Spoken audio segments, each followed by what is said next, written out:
저희가 굉장히 바쁘게 뭘 하고 있다 굉장히 바쁘게 진행을 하다 보니까 지금은 포르쉐관입니다. 포르쉐관은 항상 닐 패트리 홀이라는 곳에서 열려요. 닐 패트리 홀이라는 곳에서 항상 열려서 여기서 이제 들어가 보면요, 항상 여기는 그냥 포르쉐 전시관이라고 보시면 돼요.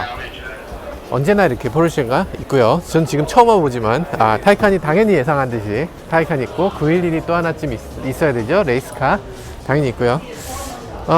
오늘 나오는 월드 프리미어 자동차는 포르쉐 타이칸 4S입니다. 4S라는 거는 포르쉐가 타이칸을 엔트리 레벨 타이칸이라고 해서 내놓은 거예요. 사실 지금까지 글쎄 타이칸 4S 말고 그냥 타이칸도 나올 수 있을 거잖아요. 사실 그럴 가능성이 없진 않아요. 그래서 여기서 한번 보면요, 네, 이쪽에 보면 새로운 컬러가 나왔죠. 이건 완전히 새로운 컬러라서 사실 이런 색의 자동차는 포르쉐가 아니더라도 보기 드물죠. 누가 이렇게 과감한 색깔을 쓸 수가 있어요? 포르쉐니까 가능한 그런 컬러입니다. 사실 이 차 뭐 어떤 식으로 만들어졌냐면, 기존의 포르쉐가 뭐 물론 훌륭하고 타이칸도 훌륭합니다. 그런데 타이칸의 문제는 뭐냐면 너무 비싸다는 거예요.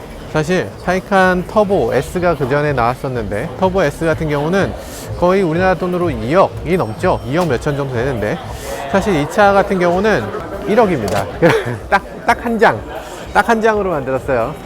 10만 달러다 보니까 사실 이 정도 가격이면 그래 뭐 살 수도 있겠는데 하는 가격입니다. 10만 달러지만 주행거리는 400km가 넘고요. 여러가지로 훌륭한 롱레인지 버전을 갖고 있어요. 롱레인지에다가 퍼포먼스도 훌륭하고, 그래서 여러가지 면에서 이 정도면은 10만 달러의 가치가 있다라는 생각이 드는 그런 정도의 자동차로 만들어졌어요. 네, 이 차의 가격이 어디에다 맞춰졌냐면 메르세데스 벤츠 EQC 400하고 같다고 보시면 됩니다. 양쪽에 모터가 있는 것도 똑같고요. 퍼포먼스도 훌륭하고요. 그리고 거리는 400km가 넘기 때문에 지금 거리가 가장 중요하잖아요. 그 거리 면에서 지금 EQC 400보다 더 우수하죠.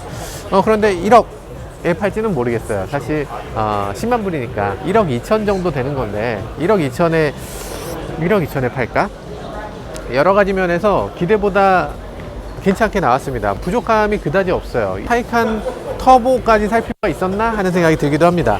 여기 좀 다른 면이 하나 있네요. 타이칸 터보 같은 경우는 이게 전동으로 열리게끔 돼 있었거든요. 쭉쭉 기억나시나요?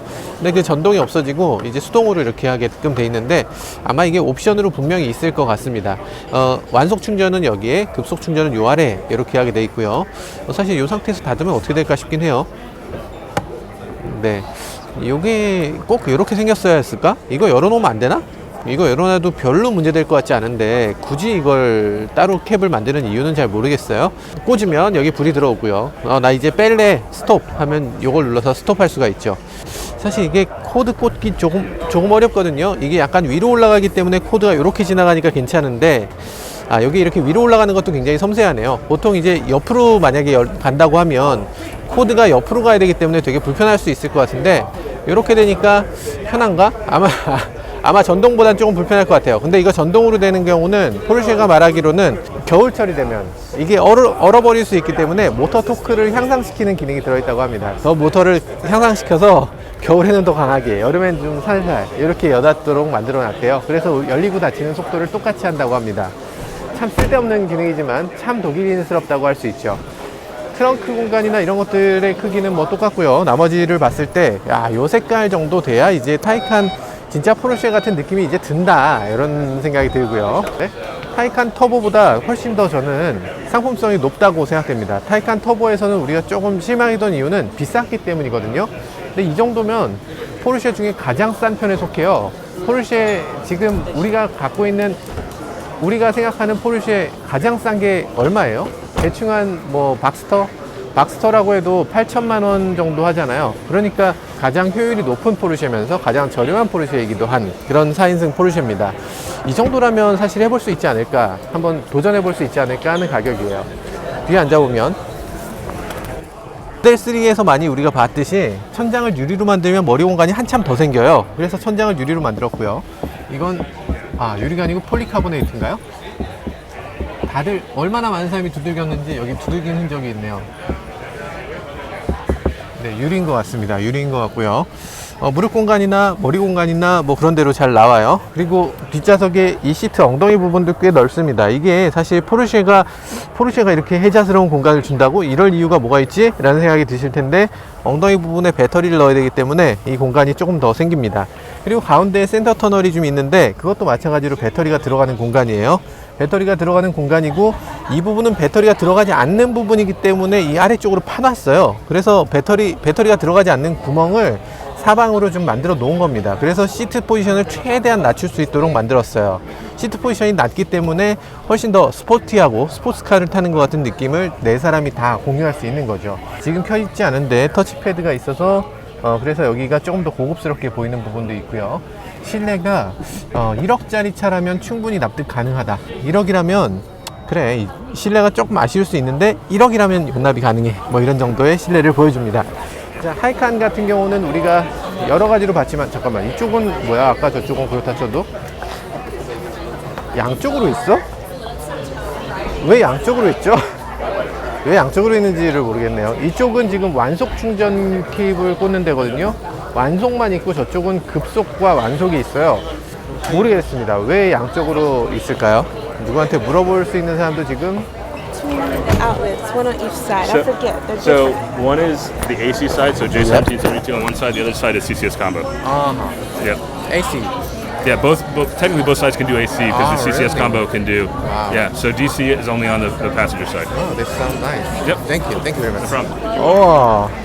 이쪽 진짜 전 이런 차는 처음 봤어요. 사실 이게 포르쉐 타이칸 4S에만 있는 건데, 이쪽엔 AC3상이에요. 그러니까 유럽에서 많이 사용되고 있는 AC3상을 그냥 꽂으면 여기서 돌아가고요. 저쪽에는 DC 콤보를 사용해서 DC 콤보 충전기밖에 없어 라고 하면 여기다 꽂으면 되는 거예요. 그래서 지금 양쪽으로, 한쪽이 열리면 한쪽이 안 열려. 한쪽이 열리면 한쪽이 안 열려. 이쪽을 닫으면 저쪽이 열립니다. 이렇게 마술 같아. 동시에 열 순 없어요. 동시에 열까봐 혹시라도 이게 동시에 충전하는 사람이 생기지 않을까 하는 생각으로, 포르쉐답지 않습니까? 이거 혹시 동시에 꽂아서 에러가 나면 어떻게 해? 라면서 한쪽을 열면 한쪽이 열리지 않도록 하는 그런 기능을 제공합니다. 예, 이렇게, 이게 전동이죠. 이렇게 한쪽이 열리면 한쪽이 열리지 않게 하는 기능을 제공을 하고요. 동시에 이제 이렇게 전동으로 열고 닫는 건데, 이 전동으로 열고 닫히는 게 겨울에 얼면 좀 더 강력한 힘으로 열 수 있도록 하는 두 가지의 모터 시스템을 갖고 있다고 합니다. 진짜 독일인들 정말 대단합니다. 안쪽에 보면 디스플레이가 이렇게 커브드 디스플레이를 사용하고 있어요. 커브드 디스플레이 혹시 좋아하시나요? 커브드 디스플레이를 사용하고 있는데, 커브드를 그렇게 극단적으로 만들진 않았습니다. 실제로 디스플레이는 아마 이렇게 생겼겠죠.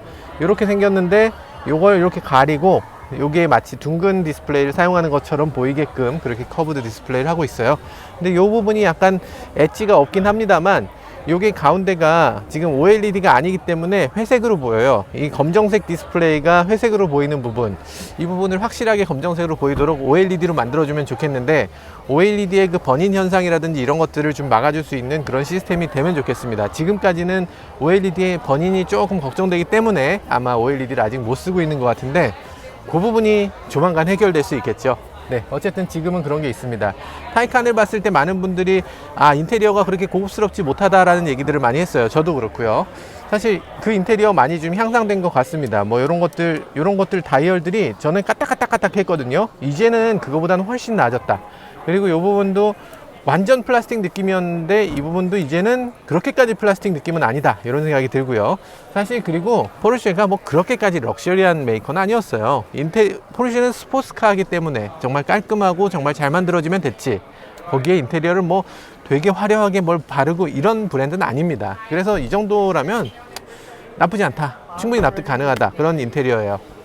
자, 아무튼 한번 타이칸은 여기까지 하면 될 것 같고요. 페라리 SF90하고도 살짝 비슷한 면이 있어요. 많은 메이커들이 부품을 공유하기 때문에 하나의 어떤 부품 제공사가 그렇게 디자인을 하면 나머지는 그렇게 디자인할 수밖에 없는 부분이 있습니다. 자, 가시죠. 그래픽 나오세요. 아, 지금 끝날 시간이 30분도 안 남은 것 같아요. 거의 30분 후면은 거의 다 끝나기 때문에. 여기 포르쉐는 오늘 봤는데 사실 조금 실망스러운 부분도 있어요. 예전에 처음으로 마칸을 론칭할 때 이 LA 오토쇼에서 처음 론칭했거든요. 그때 마칸의 론칭은 축제였습니다. 그야말로 축제였어요. 여기까지 사람들이 서 있었어요. 여기서 사람들이 막 미어 터져서 막 마칸을 한 번이라도 보겠다고 막 기자들이 막 소리 지르고 막 꽉 차고 땀 냄새 나고 막 비비고 막 이랬거든요. 그게 엊그제였는데 불과 한 3년 됐을까요? 이렇게 식어버렸습니다. 사실 그리고 LA에 있는 많은 소비자들, 물론 전기차에 열광하는 사람들이에요. 전기차를 너무 좋아합니다. 세계에서 전기차가 가장 많이 팔리는 게 캘리포니아인데 이 캘리포니아에서조차 이 전기차에 대해서는 그렇게까지 열광하지 않는 그런 분위기를 볼 수가 있어요. 그럼에도 불구하고 모든 메이커들은 전기차로 가야 합니다. 갈 수밖에 없는 상황이에요. 포르쉐조차 그렇게 하고 있고 모든 메이커들이 지금 전기차의 이 출시를 줄 서서 기다리고 있으니까요. 여러분들이 전기차를 좋아하든 싫어하든 여러분들이 다음번에 탈 차는 분명히 전기차일 게 확실하다는 생각이 듭니다. 자, 어쨌든 지금 봤을 때는 이 전기차의 흐름은 막지 못하는 것 같고요. 그 부분은 점점 자동차에 대한 열광의 느낌을 조금씩 쉽게 만드는 그런 요인이라는 생각도 들어요. 자동차가 자동차로서 정말 불타오르는 그런 느낌을 주지 못하고 약간 편의수단 이런 걸로 바뀌는 게 아닌가 하는 생각이 포르쉐까지도 이렇게 전기차로 가야 된다는 거, 그리고 많은 사람들이 열광의 마음도 식어간다는 거, 이런 것들이 참 가슴 아프게 느껴지기도 합니다. 지금까지 저는 김한효였습니다. 그리고 여러분들 영상이 끝난 게 아니에요. 이쪽의 영상 다음 영상으로 이어지겠습니다.